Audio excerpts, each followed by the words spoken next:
4 సిద్ధం సభలను విజయవంతంగా నిర్వహించి జోరు మీదున్న వైసీపీ పార్టీకి బీజేపీ, టీడీపీ, జనసేన కూటమి మొదటిసారిగా చిలకలూరిపేటలో నిర్వహించిన సభతో ఒక అడ్డుకట్ట వేస్తారని, వారి ఉత్సాహాన్ని మీద నీళ్లు చల్లుతారని మనం ఊహించాము. కానీ ఆ చిలకలూరిపేట సభ వెలవెలబోయినట్లుగా వార్తలు వస్తున్నాయి. పరస్పర విరుద్ధమైన వార్తలు వస్తుండవచ్చు, కానీ ఖచ్చితంగా ఈ 4 వైసీపీ నిర్వహించిన 4 సిద్ధం సభలతో దేనితో కూడా ఈ చిలకలూరిపేట సభను పోల్చలేము, పోటీగా నిలబడిందని చెప్పలేము. చివరికి మొట్టమొదట నిర్వహించిన భీమిలి సభకు వచ్చినంత జనం కూడా ఇక్కడికి రాలేదు. 1,00,000 లోపుగానే జనం వచ్చినట్లుగా మనం ఖచ్చితంగా చెప్పవచ్చు. 70-80 వేలు వచ్చారా అనే దానికి దగ్గరగా ఉండవచ్చు. ఈ సభలో చంద్రబాబు నాయుడు కానీ, పవన్ కళ్యాణ్ కానీ, ప్రధాని నరేంద్ర మోడీ కానీ చేసిన ప్రసంగాల సారాంశాన్ని జాగ్రత్తగా పరిశీలిస్తే ఈ కూటమిలో ఇంకా ఒక ఉత్తేజపూరితమైన ఒక భావన ఏర్పడలేదని, ఈ కూటమి ఇంకా అతుకుల పంతలానే ఉందని మనం స్పష్టంగా చెప్పవచ్చు. నరేంద్ర మోడీ గారి ఉపన్యాసంలో ఉత్సాహం కొరవడింది. ఆయనకు మైకులు మొరాయించటము ప్లస్ సభకు తక్కువ మంది జనం రావటము ఇవంతా నిరుత్సాహంగా ఉన్నట్టుంది. అందువలన ఆయన ఉపన్యాసంలో కూడా కొన్ని విషయాలను ప్రస్తావించారు, కానీ వాటి గురించి మాట్లాడుకుందాము. ఇక చంద్రబాబు నాయుడు, పవన్ కళ్యాణ్ ఏం మాట్లాడతారో మనకు తెలుసు. అదే విధంగా అదే బాణీలో మాట్లాడారు. ఎందుకంటే కొత్తగా బీజేపీ కూటమిలో చేరటం వల్ల నరేంద్ర మోడీ గారు ఏం మాట్లాడతారు, బిట్వీన్ ది లైన్స్ ఏమైనా మాట్లాడతారా అని చాలా జాగ్రత్తగా గమనించిన వారికి, ముఖ్యంగా వైసీపీ వారికి కానీ, లేకపోతే టీడీపీ, జనసేన నాయకులకు కానీ, చంద్రబాబు, పవన్ కళ్యాణ్కు కానీ నిరుత్సాహం ఎదురైనట్లుంది. ఎందుకంటే ఆయన జగన్మోహన్ రెడ్డి గురించి పెద్దగా ప్రస్తావించలేదు, ఆయనను విమర్శించిన విషయం కూడా లేదు.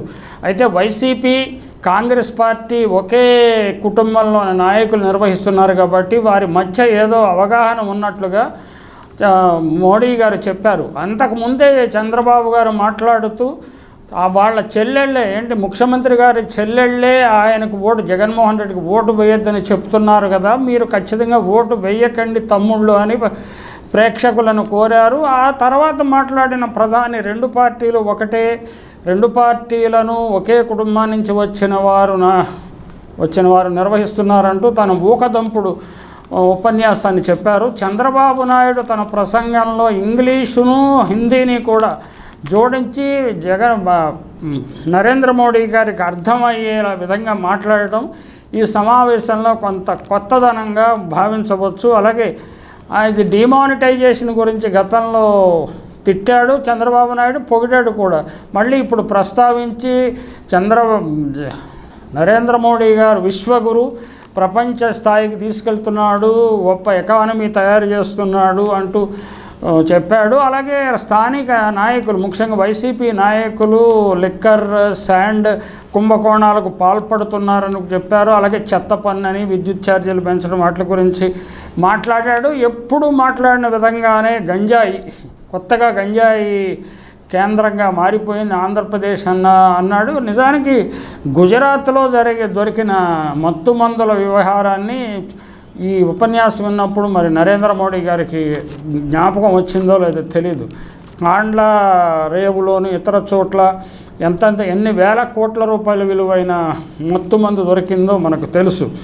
ఇక అంటే ప్రజలు అభద్రతతో జీవిస్తున్నారని, చీకటిమయం అయిపోయిందని, విధ్వంసం జరిగిపోతున్నదని, రాజకీయాలు కలుషితం చేసేశారని, కక్ష సాధింపు పాల్పడుతున్నారని, మీడియాను అణచివేస్తున్నారని, బాబాయిని చంపేశాడని, సొంత చెల్లెళ్ళే ఓటు వేయద్దని చెబుతున్నారని చంద్రబాబు నాయుడు రొడ్డకొట్టుడు ఉపన్యాసం చెప్పారు. ఈ ఉపన్యాసాన్ని విన్న మోడీ చాలా సీరియస్గా కనిపించారు. ఆయన పెద్ద ఆసక్తితోటి, నిర్లిప్తతతోటి సమావేశానికి వచ్చినట్లు, అంతగా ఆసక్తి లేని సమావేశంలో కూర్చున్నట్టు, ఏదో ముళ్ళ మీద కూర్చున్నట్లు ఆయన సభలో మాట్లాడారు. ఆ మాటల్లో కూడా పెద్ద కొత్తదనం ఏమీ లేకపోదా పాత చాలా అంటే వాళ్ళు తెలుగుదేశం నాయకులు జనసేన నాయకులు కోరుకున్నట్లుగా ఆయన రాష్ట్ర ప్రభుత్వాన్ని మీద తీవ్ర విమర్శలు ఏం చేయలేదు. తమ party national aspirations regional aspirations కూడా చక్కదిద్దుతుందని చక్కగా నిర్వహిస్తుందని ఇద్దరి కోరికలను నెరవేరుస్తుందని చెప్పారు. ఎన్డీఏలో చాలామంది కొత్తవారు చేరుతున్నట్టుగా కూడా చెప్పారు. నిజానికి 38-40 పార్టీలను చిన్న చితకా పార్టీలు, అందులో కొన్ని చిరునామాలు లేవు, ఒక ఎంపీ స్థానం కూడా లేని పార్టీలను చేర్చుకుని, అంటే ఎన్డీఏ అంటే అన్ని పార్టీల కూటమి అన్నట్లుగా భ్రమింపజేయడానికి ప్రయత్నిస్తున్నారు. నిజానికి 2019 ఎన్నికల ముందు అనేక ఎన్డీఏ భాగస్వామి పార్టీలు, దాదాపు 20-30 సంవత్సరాలుగా కలిసిమెలిసి ఉన్న పార్టీలు ఎన్డీఏ నుంచి దూరం కావటాన్ని విషయాన్ని కొంతమందికైనా గుర్తుండే ఉంటుంది.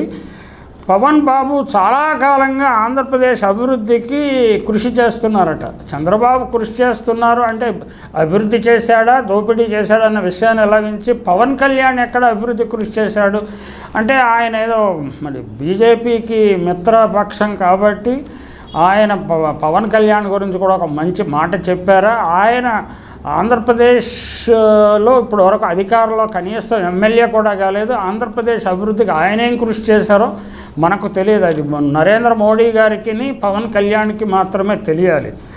అలాగే డబుల్ ఇంజన్ గవర్నమెంట్ అంటూ మళ్ళీ రొడకొట్టుడు ఉపన్యాసం ప్రధాని గారు కూడా చేశారు. నిజానికి రాష్ట్రంలో బీజేపీ ప్రభుత్వము కేంద్రంలో బీజేపీ ప్రభుత్వం ఉన్న ఉత్తరప్రదేశ్ గుజరాత్ లాంటి రాష్ట్రాలలో పేదల శాతం మన ఆంధ్రప్రదేశ్ తెలంగాణ కంటే ఎక్కువ, దక్షిణాది రాష్ట్రాల కంటే ఎక్కువ, బీజేపీ ఒక్కసారి కూడా అధికారంలో లేని రాష్ట్రాల కంటే చాలా ఎక్కువగా ఉన్నదన్న విషయాన్ని ఈ సందర్భంగా మనం ప్రస్తావించుకోవాలి. అలాగే కేంద్ర ప్రాయోజిత కార్యక్రమాలు లేకపోతే పథకాల ద్వారా ఆంధ్రప్రదేశ్ ఎలా అభివృద్ధి చెందింది, పల్నాడు ప్రాంతం తను అక్కడ ఉన్న ప్రాంతంలో తను ఉపన్యసిస్తున్న ప్రాంతం ఏ విధంగా అభివృద్ధి చెందింది అని చెప్పడం ప్రధానమంత్రి అది ఆమోదయోగ్యమే. ఖచ్చితంగా ఆయన లోకల్ ఫోకస్ తీసుకొచ్చారు, అందుకు సంతోషించాలి. పల్నాడులో చేసిన కార్యక్రమాలను ఆయన వివరించారు. ఎన్ని ఇళ్ళు ఇచ్చారో 5,000 ఇళ్ళు ఏదో ఇచ్చారు.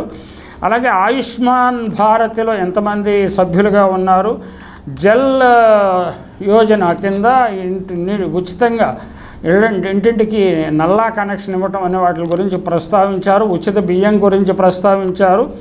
రైతుల గురించి చెప్పారు. రైతులకు ఎంతమందికి రైతు కిసాన్ యోజన వస్తున్నది అనే విషయాన్ని కూడా చెప్పారు. అయితే రైతు వ్యతిరేక ప్రభుత్వంగా ముద్రపడిన బీజేపీ రైతులకు సన్నిహితం చేయడానికి నరేంద్ర మోడీ తన ప్రసంగంలో ఏం చెప్పలేకపోయారు.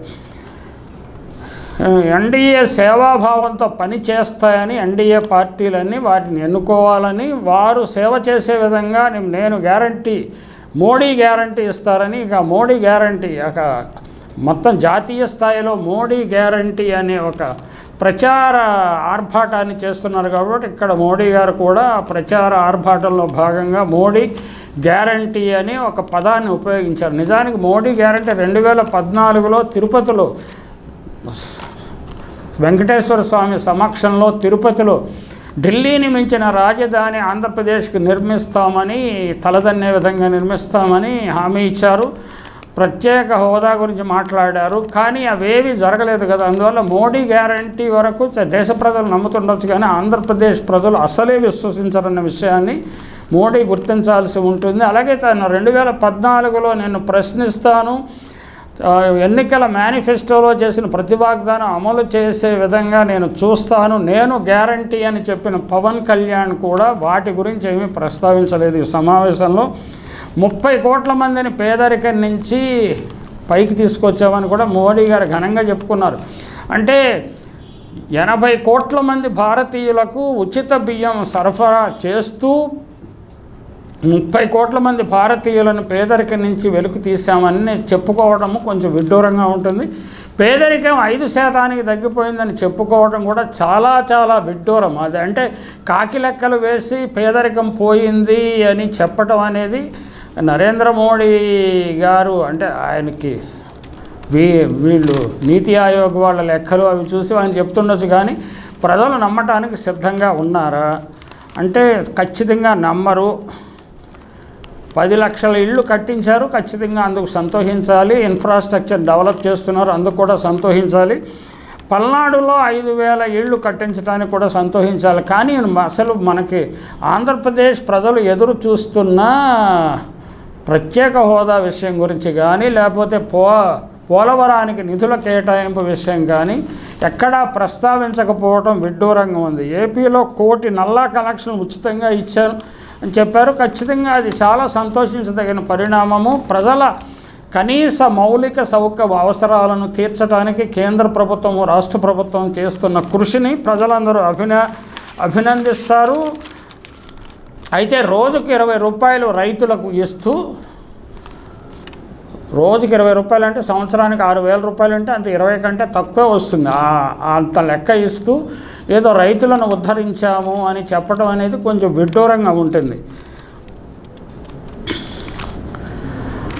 అంటే నరేంద్ర మోడీ గారు ఒక విచిత్రమైన ఆరోపణ చేశారు. ఏమంటారంటే ఆయన వైసీపీ కాంగ్రెస్ నాయకులు ఒకే కుటుంబం నుంచి వచ్చారు కాబట్టి వైసీపీ ప్రభుత్వం వైపు వచ్చిన వ్యతిరేకతను, యాంటీ ఇన్కంబెన్సీని, దానివల్ల ఎన్డీఏ పార్ట్నర్స్ ప్రయోజనం పొందకుండా కాంగ్రెస్కు ఓట్లు మళ్లించడానికి ప్రయత్నిస్తున్నారు. ఇది కుట్రపూరితంగా జరుగుతున్నట్టు మోడీ గారు ఊహించారు. మరి ఆయనకి ఎవరు బ్రీఫ్ చేశారో, ఆంధ్రప్రదేశ్ వాస్తవాలు తెలియక మాట్లాడారో మనకు తెలియదు. యాంటీ ఇన్కంబెన్సీ అనేది ఆంధ్రప్రదేశ్లో లేదన్న విషయం ఎన్నికల తర్వాత తెలుస్తుంది. నిజానికి ప్రో ఇన్కంబెన్సీ నడుస్తున్నది ఆంధ్రప్రదేశ్లో. అలాగే ఆంధ్రప్రదేశ్కి ప్రత్యేకంగా ఏమీ ప్రయోజనం చేకూర్చని నరేంద్ర మోడీ ఆంధ్రప్రదేశ్కు వచ్చి లోకల్ గవర్నమెంట్ని, రాష్ట్ర ప్రభుత్వాన్ని విమర్శించటము, ఈ ఆంధ్రప్రదేశ్ సమస్యలకు కారణమైన చంద్రబాబు నాయుడు, అవినీతికి ఉత్సాహ విగ్రహంగా తయారైన చంద్రబాబు నాయుడు, అనేక కేసుల్లో ఇరుకున్న చంద్రబాబు నాయుడిని గురించి పక్కన కూర్చుని మాట్లాడటము తెలుగు ప్రజలు కొంచెం విడ్డూరంగా చూస్తారు. ఇండియా కూటమికి భావజాలము లేదు, సారూప్యత లేదు అన్న విషయం నిజమే. ఖచ్చితంగా ఈ విమర్శను యాక్సెప్ట్ చేయవచ్చు. కానీ వైసీపీకి వ్యతిరేకంగా ఆంధ్రప్రదేశ్లో ఏర్పడిన అతుకులబంత కూటమికి బీజేపీ చేరాల్సిన అవసరం ఉన్నదా? దానివల్ల బీజేపీకి దీర్ఘకాలిక ప్రయోజనం ఉంటుందా? ఆంధ్రప్రదేశ్కి ఏమైనా ప్రయోజనం ఉంటుందా?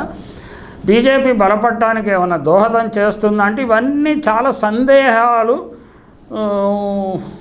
సందేహాలు తెచ్చే సమస్యలు. నరేంద్ర మోడీ గురించి చంద్రబాబు నాయుడు లేకపోతే పవన్ కళ్యాణ్ గతంలో చేసిన విమర్శలని సందర్భంగా ప్రస్తావించుకోవడం తప్పకుండా ప్రస్తుతమే, అది అప్రస్తుతం కాదు. కాంగ్రెస్ను ఒక్క మాట కూడా అనకుండా చంద్రబాబు ఉపన్యాసాన్ని ముగించేశాడు.